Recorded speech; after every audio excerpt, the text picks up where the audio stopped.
à toutes et à tous, c'est Rose des Conseils de Rose et je suis ravie de vous retrouver pour un nouveau moment ensemble.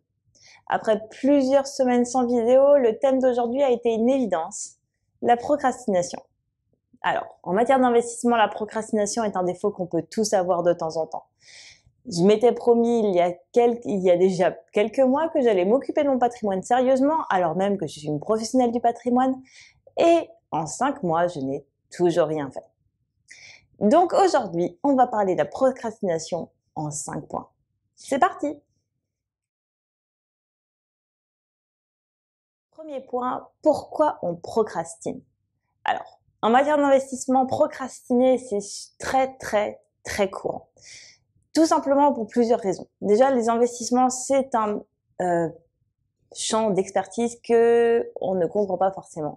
Ce sont des sujets difficiles qui sont extrêmement réglementés, ce qui signifie qu'il y a extrêmement de papiers et d'obligations à respecter avant de pouvoir investir.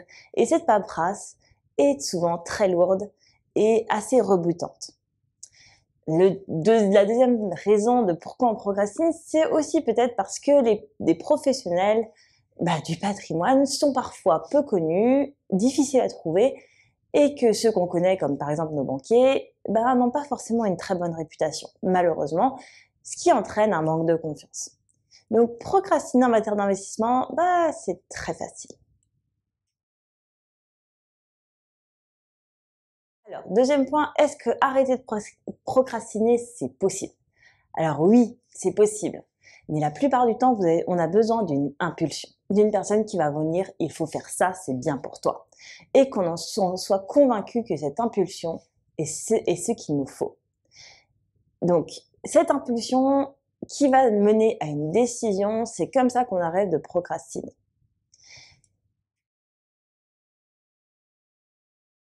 Troisième point, la différence entre prendre son temps et procrastiner. Alors, prendre son temps quand il s'agit d'investir, c'est une très bonne chose. C'est même le comportement d'une personne raisonnable.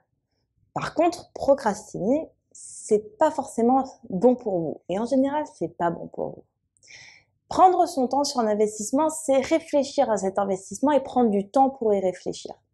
Procrastiner, par contre, ça va être en fait juste laisser passer le temps sans réfléchir sérieusement à l'investissement ou au fait d'investir. Oui. Et là, ça change tout. Puisque si vous prenez du temps pour réfléchir à votre investissement, c'est que vous allez vous donner cette impulsion et cette décision nécessaire pour sortir de la procrastination. Alors que si vous passez juste votre temps à imaginer l'idée et pas y réfléchir, au final, c'est du temps que vous perdez sur votre temps d'investissement, tout simplement. Numéro 4, comment on arrête de procrastiner? Alors, cette réponse, moi-même, j'en suis pas tout à fait sûre. Mais en général, on arrête de procrastiner quand on reçoit de bons conseils au bon moment. Alors toujours les bonnes personnes au bon moment, au bon endroit. C'est souvent un triangle qui est pas facile à réunir. Mais c'est sûr que si vous êtes face à un conseil et que quand on vous donne ce conseil, vous dites oui, en fait c'est fait pour moi, il est temps d'agir.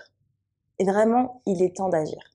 N'hésitez pas plus que ça, il est temps de s'attaquer à la paperasse ou au moins trouver une personne compétente qui vous permettra en fait de faire cette paperasse sans que ça ne vous pèse trop dans votre quotidien. Et cinquième point, peut-on obtenir de l'aide pour arrêter de procrastiner? Alors oui, et cette aide, ce sont les professionnels du patrimoine. Je sais qu'ils ne sont pas forcément faciles à trouver et qu'on ne fait pas forcément confiance à son banquier, mais une fois que vous avez trouvé une personne qui s'y connaît et qui est capable de vous accompagner correctement, ne la lâchez pas. Prenez le temps de discuter avec elle, prenez le temps de réfléchir à ce qu'elle vous propose, mais surtout prenez le temps de toujours la recontacter et de toujours revenir vers elle si vous avez envie d'investir. N'oubliez pas que plus vous investissez tôt, mieux c'est. Toujours, puisque votre temps d'investissement sera plus long, vous aurez plus de temps pour faire des bénéfices.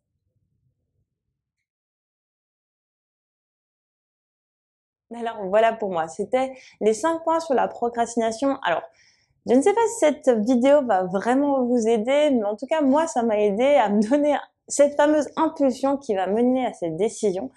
et j'espère pouvoir très bientôt vous faire une vidéo sur mes décisions d'investissement pour mon patrimoine, en espérant que j'y arrive dans les prochaines semaines, puisque procrastiner, c'est pas toujours facile de s'en sortir. Voilà.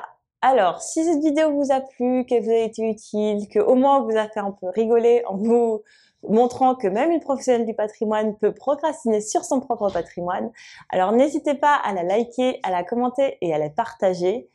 Si vous avez des questions ou des thèmes de vidéos que vous souhaitez aborder, n'hésitez pas à m'envoyer un petit message. Mes coordonnées sont dans la description de la vidéo, comme d'habitude. Et il ne me reste plus qu'à vous souhaiter une bonne journée et une bonne semaine à tous.